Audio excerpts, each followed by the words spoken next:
I was 18 years old when I got married. I belonged to a very conservative family, a Baloch family, where good daughters never say no to their parents. My father wanted me to get married, and all I said was, if that makes you happy, I'll say yes. And of course, it was never a happy marriage. Just about after 2 years of getting married, about 9 years ago, I met a car accident. Somehow my husband fell asleep and the car fell in the ditch. He managed to jump out, saved himself. I'm happy for him. But I stayed inside the car and I sustained a lot of injuries. The list is a bit long. Radius ulna of my right arm were fractured. The wrist was fractured. Shoulder bone and collarbone were fractured. My whole rib cage got fractured. But that injury that changed me and my life completely was the spine injury. Many people came to rescue. They gave me CPR. They dragged me out of the car. And while they were dragging me out, I got the complete transection of my spinal cord. Those 2.5 months in the hospital were dreadful. I was at the verge of despair. One day, doctor came to me and he said, well, I heard that you wanted to be an artist, but you ended up being a housewife. I have a bad news for you. You won't be able to paint again. Next day, doctor came to me and said, your spine injury is so bad, you won't be able to walk again. I took a deep breath and I said, it's all right. Next day, doctor came to me and said, because of your spine injury and the fixation that you have in your back, you won't be able to give birth to a child again. That day, I was devastated. I started to question my existence. Why am I even alive? So what kept me going was, one day I asked my brothers, I know I have a deformed hand, but I'm tired of looking at these white walls in the hospital and wearing these white scrubs. Bring me some colors, bring me some small canvas. I want to paint.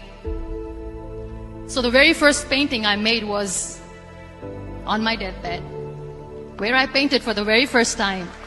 What an amazing therapy it was. Without uttering a single word, I could paint my heart out.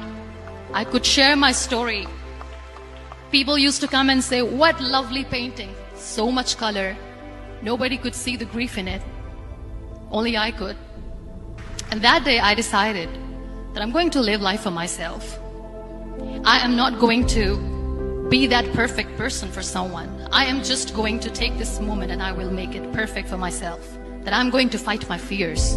So I wrote down one by one all those fears. And I decided that I'm going to overcome these fears one at a time. You know what was my biggest fear? Divorce. But the day I decided that this is nothing but my fear, I liberated myself by setting him free. And I made myself emotionally so strong that the day I got the news that he's getting married, I sent him a text that I'm so happy for you and I wish you all the best. And he knows that I pray for him today. Number 2 was, I won't be able to be a mother again. And that was quite devastating for me. But then I realized there are so many children in the world, all they want is acceptance. So there is no point of crying, just go and adopt one. And that's what I did.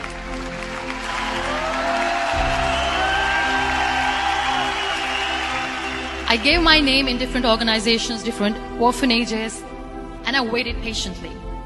2 years later, I got this call from a very small city in Pakistan. I got a call and they said, are you Muniba Mazari? There is a baby boy and would you like to adopt? I could literally feel the labor pain. I said, yes, yes, I am going to adopt him. I am coming to take him home. And that day, I was 2 days old, and today he's 6.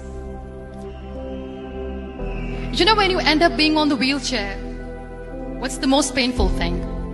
People think that they will not be accepted by other people because we, in the world of perfect people, are imperfects.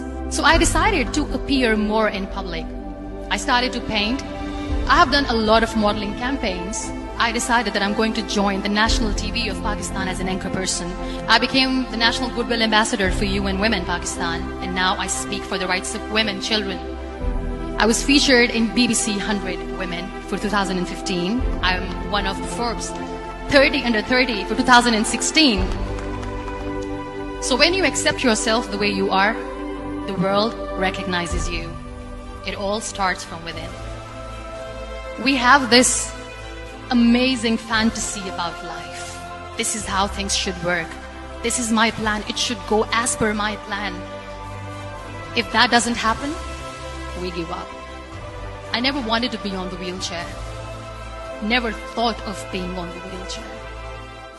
This life is a test and a trial, and tests are never supposed to be easy. So when you're expecting ease from life, and life gives you lemons, then you make the lemonade, and then do not blame life for that.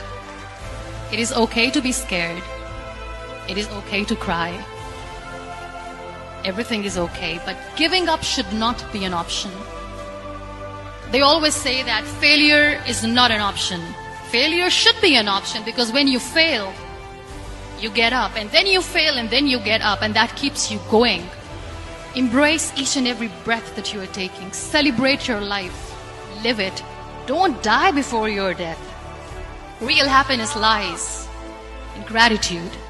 So be grateful, be alive, and live every moment.